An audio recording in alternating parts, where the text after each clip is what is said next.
Badan Pengelola Investasi Danantara tengah mengkaji pembentukan badan usaha milik negara atau BUMN di sektor tekstil. Ya, di mana parameter penciptaan lapangan kerja menjadi hal yang diperhatikan oleh pemerintah. CEO Danantara Rosan Roslani memastikan pemerintah tengah mengkaji rencana pembentukan BUMN sektor tekstil.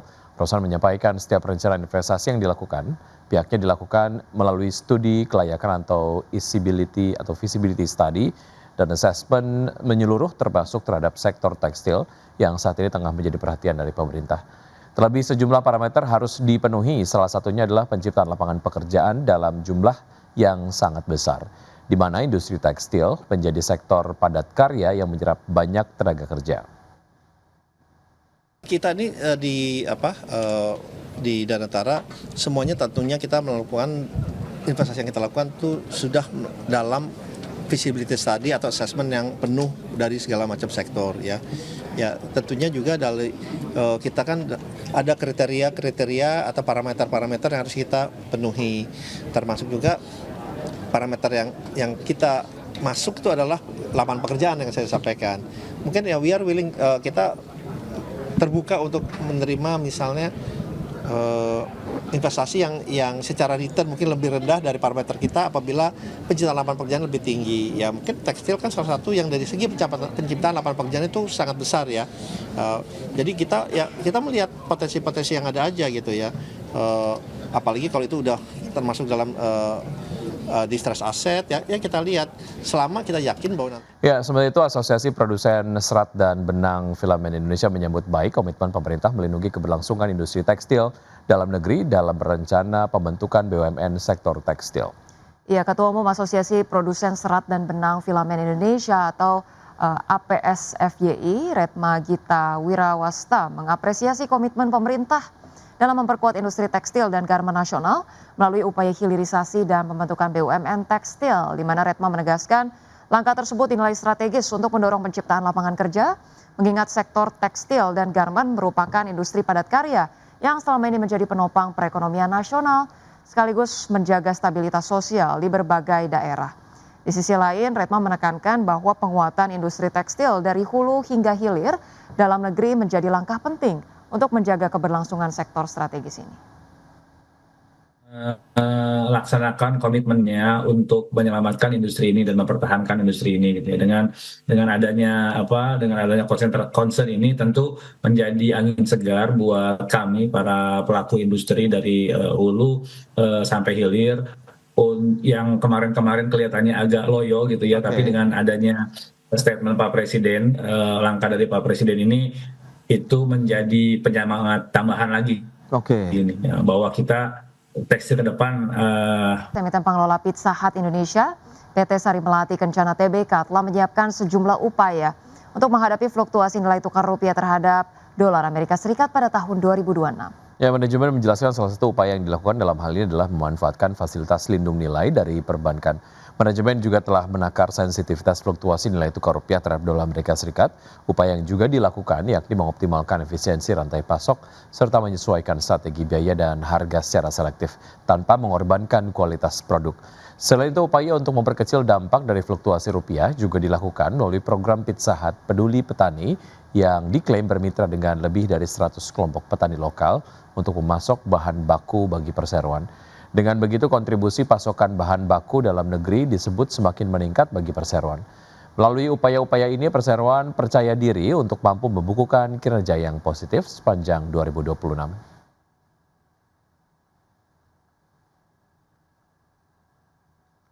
PT Vale Indonesia Tbk mencatatkan pendapatan sebesar 902 juta dolar Amerika atau setara dengan 15,03 triliun rupiah per November 2025. Ya, manajemen menyebut pendapatan perusahaan didorong oleh peningkatan volume produksi nikel matte dan biji nikel saprolite.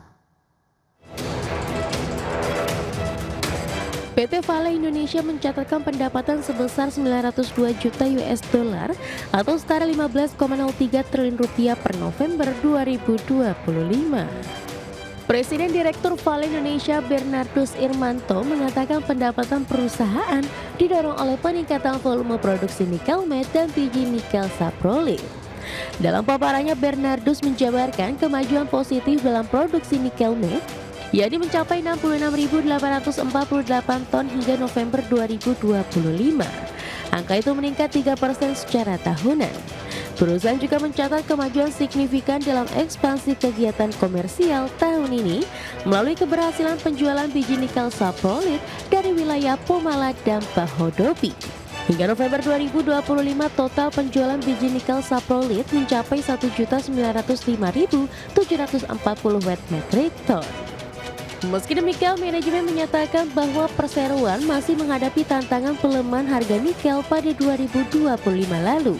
Sebagai catatan, harga nikel global bergerak di level 14.000 hingga 15.000 dolar Amerika per ton pada 2025. Harga tersebut terbilang jauh lebih rendah dibandingkan rata-rata harga nikel pada tahun sebelumnya, yakni pada kisaran 18.000 hingga 19.000 dolar per ton. Berbagai sumber, IDEX Channel. Ya, pemirsa, kinerja emiten Rumah Sakit Primaya Group atau PREI diproyeksikan tumbuh 2 digit pada tahun 2026.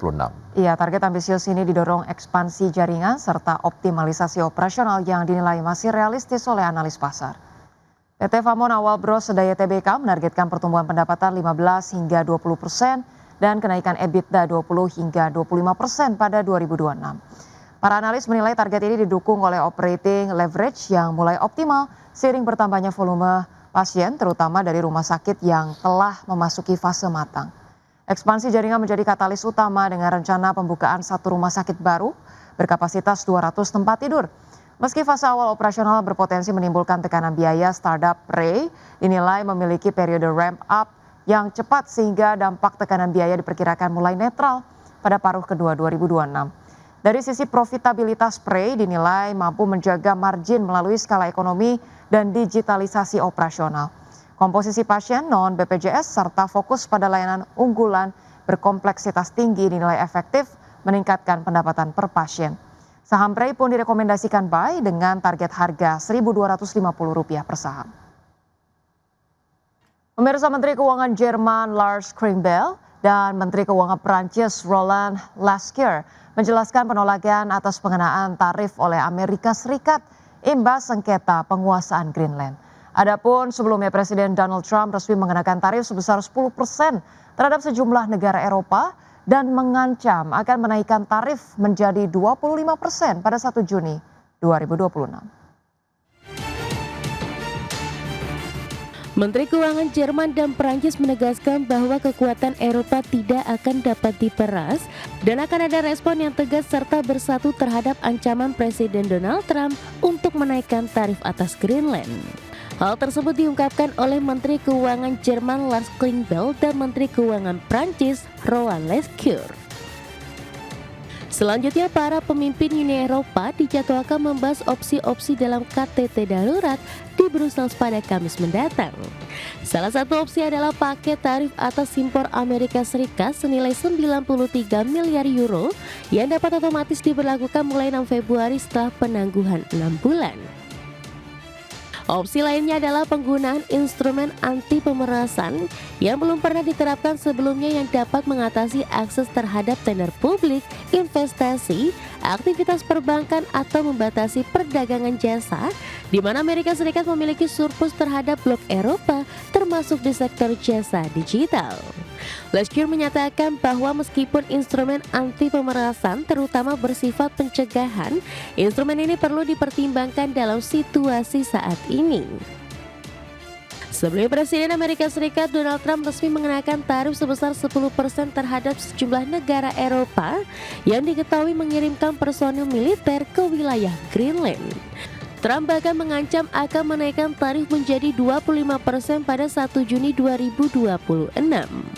Melansir pernyataan Trump di Truth Social, negara Eropa yang dikenakan tarif sebesar 10% antara lain Denmark, Inggris, Belanda, Swedia, Jerman, Finlandia, Norwegia, dan Perancis.